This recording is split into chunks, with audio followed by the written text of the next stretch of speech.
상황 그렇게 나쁘지 않습니다. 전체적으로 여전히 사상 최고치 랠리 선상에 놓여있는 우호적인 그런 분위기가 현재 조성되고 있는 상태죠. 그 흐름을 유럽 증시와 특히 아시아 증시 중에서는 일본 증시가 잘 따라가는 것 같습니다. 선진국 증시는 괜찮은데요. 현재 신흥국 증시는 그를 따라가지 못하고 있는 전반적인 약세 상황을 보이고 있는 터에 우리 증시는 조금 더 좀 약한 것 같습니다. 특별히 코스닥 시장의 다시 하락세가 낙폭이 깊어지는 그런 상황이 나오고 있죠. 현재 이런 측면, 중국과 관련된 약자가 계속 도지고 있는 한류 콘텐츠에 대한 규제를 한다는 내용 때문에 더욱더 분위기가 악화되고 있는 그런 상태인데요. 하지만 수급을 본다면 지금 현재 상황이 그렇게까지 나쁜 정도, 우리가 피부로 느끼는 그런 정도로까지 나쁜 것 같지는 않습니다. 크게 보면 이러한 흐름이 오히려 저점에서 매수할 수 있는 기회가 될 수도 있다는 것이죠. 상황을 분위기에 휩쓸려서 너무 나쁘게만 볼 필요까지는 없습니다. 다만 그렇다고 해서 당장 V자로 꺾어서 턴어라운드 될 것인지에 대한 여부를 지금 현재로서는 장담할 수가 없습니다. 따라서 단기적으로 어느 정도 수비적인 태도 또한 갖출 필요가 있다는 것까지 먼저 말씀드리고요. 오늘도 환율부터 보도록 하겠습니다. 달러 인덱스가, 달러 가치가 계속 올라갑니다. 지난 주말 101.2 수준, 이 정도 수준이면 13년 내 2003년도입니다. 외환 위기 훨씬 전이죠. 그때만큼 치솟아 올라가 있는 그런 상태라는 건데요. 트럼프가 대통령에 당선된 이후 약 2주 정도 채 지나지 않았습니다.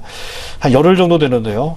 그 사이에 현재 미국 달러 가치가 무려 3.4%로 단기간 약 2주 정도에 걸쳐서 3.4%로 올라간 것은 특이할 정도로 상당히 높은 상승률이라고 이제 할 수가 있습니다.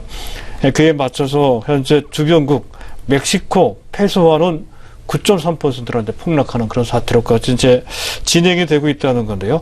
반면에 유로화 가치는 현재 계속 떨어지고 있습니다. 1.06. 유로화 가치도 같이 이제 빠지고 있다는 뜻이죠. 멕시코 페소보다 좀 덜합니다만은 역시 달러 강세의 영향을 받아서 계속 약세를 면치 못하는 모습은 유로화도 마찬가지고요. 엔화도 마찬가지입니다. 어느새 달러당 110엔을 뚫고 올라가는, 즉 엔저가 진행되는 상황이 전개되고 있습니다. 이 바람에 아베노믹스 한동안 힘들었었죠. 아베노믹스가 다시 부활하는 듯한 그런 모습으로 진행이 되고 있습니다. 트럼프 당선의 최대 수혜 국가가 일본이 아니냐는 얘기까지 나오고 있죠. 우리나라는 그에 반대되는 것 같습니다. 엔저가 가파르게 진행됨에 따라서 우리나라 수출 경쟁력이 상대적으로 떨어진다는 것인데요. 최근 들어 원달러 환율도 같이 올라가고 있습니다. 즉 원화 대비 달러 대비 원저도 같이 진행되고 있다는 거죠. 그런 측면에서 본다면 그에 민감한 자동차 관련주들도 바닥을 찍은 것이 아니냐는 시각까지 같이 연결시켜서 보실 필요가 좀 있겠고요. 원달러 환율입니다. 1181원 정도 시작했던 것이 1185원. 장중에 원저 방향으로 움직이고 있죠. 엔달러 환율입니다. 원엔 환율입니다. 1066원에서 1067원 정도인데요. 엔화도 가파르게 저평가되기 있기 때문에 원엔 환율은 비슷비슷하게 움직이고 큰 변화 없이 움직이고 있다는 뜻이죠. 1067원, 1070원 정도 내외에서 움직이고 있다는 것인데 그만큼 달러가 강하고 거기에 맞춰서 엔화도 같이 하락하고 있다 하는 것을 알 수가 있습니다. 오늘 아침에 고시된 위안화 환율입니다. 6.8985 위안 또 올렸죠. 12거래일 동안 연속 위안화 가치를 떨어뜨렸습니다. 위안화 환율은 올렸다는 뜻이 되죠. 그 폭이 0.0209 위안. 이 정도는 제법 되는 크기입니다. 0.27%만큼 절하시켰다는 건데요. 현재 이 위안화 환율은 최근 8년 내 최저치, 가치는 최저치고요. 환율은 최고치입니다. 가장 높은 수치로 치달아 올라가고 있는 그런 상황인데요. 이것을 미국이 가만 놔두지는 않을 것 같습니다. 그래서 기간이 아직 남아있어서 조금 더 올라갈 소지가 있지만 대략 달러당 7위안 정도 수준에서 저항을 받을 것으로 판단이 돼서 그와 함께 기술적으로 판단해 볼 필요가 좀 있겠고요. 여기서 한 가지 우리가 봐야 될 것은 위안화 가치가 떨어지는 그 정도가 어느 정도인지를 한번 봐야 된다는 거죠. 주변국에 비해서는 그렇게까지 크게 떨어지는 것은 아닙니다. 다행인지 불행인지 확실치는 않습니다만은 전체적으로 봤을 때는 그나마 좀 다행이다 이렇게 판단되는 상황인데요. 현재 절하폭을 보게 되면 트럼프 당선자가 당선이 된 이후 약 2주 정도 지났는데 그 기간 동안 위안화 가치는 약 2.3% 정도 절하가 됐다는 것이죠. 반면에 앞서 말씀드렸던 것처럼 멕시코 페소화는 거의 10% 가깝게 절하가 됐고요. 또 그 밑에 있는 브라질 같은 경우에 그 헤어라가 약 8% 정도 절하가 됐다는 것이죠. 우리 원화가 약 5.2%고요. 그리고 놀라운 것은 엔화입니다. 안전자산인데요. 이 안전자산이 달러의 상대적인 개념으로 해서 약 5% 넘게 거의 원화와 비슷한 정도로 5.3%나 절하가 됐다는 것이죠. 거기에 비해서 위안화의 절하폭은 크지 않습니다. 그렇다고 한다면 현재 위안화 중국 관계당국 입장에서 봤을 때는 주변국 신흥시장이나 또는 일본 시장과 비교해 봤을 때에도 위안화 절하폭이 크지 않기 때문에 지속적으로 위안화를 절하시킬 소지가 있다는 것을 어느 정도 유추해 볼 수 있다는 것까지 같이 생각해 볼 필요가 있다는 것이고요. 또 한 가지 우리가 문제가 되는 것은 신경 쓰이는 대목은 바로 채권 시장에 있다는 것이죠. 채권 시장은 다소 좀 불안합니다. 그전에도 말씀드렸듯이 3대 버블 중에 하나 채권 시장의 버블이 꺼지는 것이 아니냐 하는 말씀을 드리고 있는데요. 계속해서 채권의 금리는 선진국이든 또 신흥국이든 다 같이 올라가고 있는 상태입니다. 미국의 10년물 국채 금리가 2.357% 계속 올라가고 있다는 것이죠. 불과 6개월도 채 지나지 않는 상태에서 거의 1%포인트 정도 치솟아 올라가고 있고요. 채권 가격은 그만큼 급락하고 있는 그런 모습입니다. 그 모습은 미국뿐만이 아니죠. 계속 마이너스권에 머물고 있었던 일본 국채 10년물짜리도 지난주부터 플러스로 반전이 돼서 그 상태에서 계속 금리가 올라가고 있습니다. 0.035% 정도 수준으로까지 올라와 있고요. 독일도 마찬가지죠. 마이너스에서 일찌감치 벗어나서 역시 계속해서 올라가고 있는 0.275%인데요. 여기서 가만히 우리가 봐야 될 것은 미국의 국제금리 상승률이 훨씬 더 높아서 그 선진국 간, 미국과 일본, 미국과 독일 간의 국제금리 스프레드, 그 격차가 상당히 많이 벌어졌다는 건데, 근 30년대 최대치 수준으로까지 벌어졌다는 것입니다. 이것이 어떤 것을 의미하는지, 이런 식으로 계속 벌어지는 것은 결코 바람직하지가 않다는 것이죠. 글로벌 작은 흐름의 경로가 상당히 한쪽으로 쏠려 나갈 수 있는, 즉 미국 쪽으로 쏠려 나갈 수 있는 자금의 공백 상태, 빠져나가면 좀 그렇게 되겠죠. 지금 당장은 신흥국 시장에서 그런 모습이 나타난다는 건데요.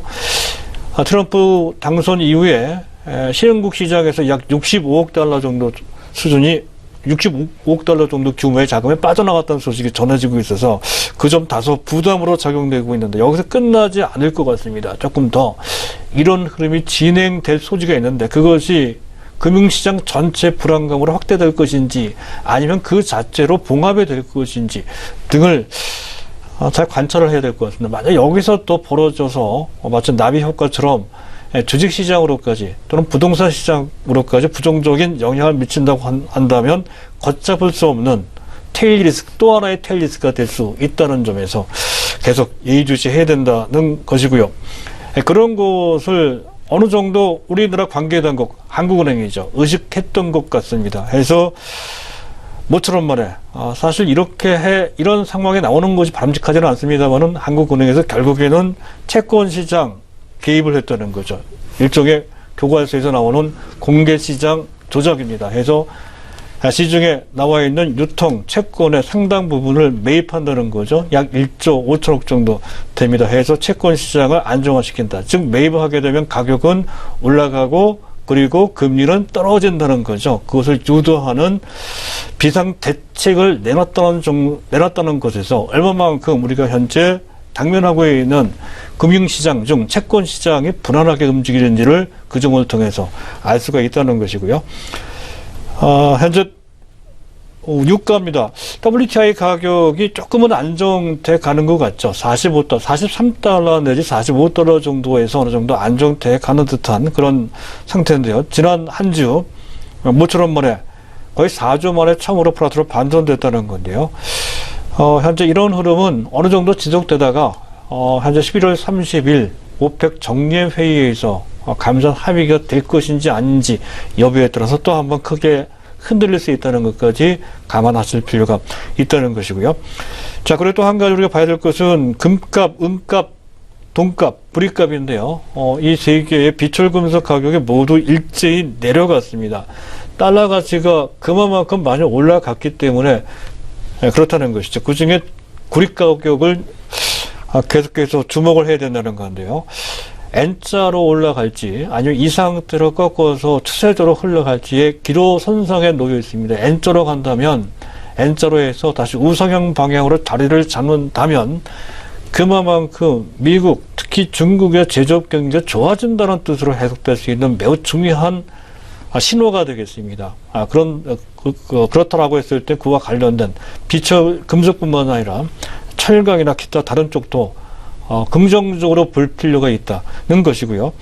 관련해서 중국의 석탄 생산 규제가 그동안 상당히 강도 높게 펼쳐져 왔었죠. 그것을 겨울철을 맞이해서 석탄 성수기가 도래하죠 해서 공급을 제한했던 그런 규제를 일시적으로 푼다는 얘기가 있습니다. 자, 그럼에도 불구하고 그와 어느 정도 연관되어 있는 에너지, 그 중에서 석탄, 석유, 화학 쪽의 종목들이 비교적 괜찮은 흐름을 보이고 있다는 것에 주목할 필요가 있다는 건데요. 그도 그럴 것이, 현재 규제가 완화된다고 하더라도 그 규제는 어디까지나 한시적이고, 그에 따라 추세적인 흐름, 즉, 현재 중국의 석탄 가격이 가파르게 올라가고 있는 상승 추세가 계속 유지될 소지가 상당히 높다는 것이죠. 참고로, 중국의 석탄 가격은 금년 들어 제반 산업재 중에서 가장 많이 올랐습니다. 무려 116%나 올랐다는 거죠. 2배하고도 훨씬 넘게 올라갔다는 것입니다. 그래서 어느 정도 규제 완화를 통해서 공급이 증가되니까 가격은 좀 다운되겠죠. 그래봐야 10 내지 20% 정도 조정받고 다시 현재 올라갈 것이다라는 전망이 상당히 설득력 있게 제기되고 있는 그런 상태입니다. 결국에는 현재 공급은 지속적으로 중국의 의지가 또 강한 만큼 제한될 것이고 수요는 꾸준하게 경기가 회복되는 정도로 현재 증가되고 있습니다. 이렇게 된다면 석탄을 기반으로 한 석유 산업 쪽에서의 수요가 석탄 가격이 비싸짐에 따라서 현재 지금 나프타를 기반으로 한 석유 산업 쪽으로 대체 수요가 늘어난다는 것이죠. 그래서 나프타 기반 국내 석유화학의 업황이 상당 기간 추세적으로 좋아질 소지가 있다는 것이 시장의 해석이라는 것이죠. 그와 관련돼서 최근 들어 국민연금까지 포함이 됩니다. 롯데케미칼 또 대한유화도 한때 풀었다 다시 매수를 하고 시작을 했죠. 대한유화 같은 에틸렌, 즉 현재 기초 유분 기반으로 하는 그런 업체들의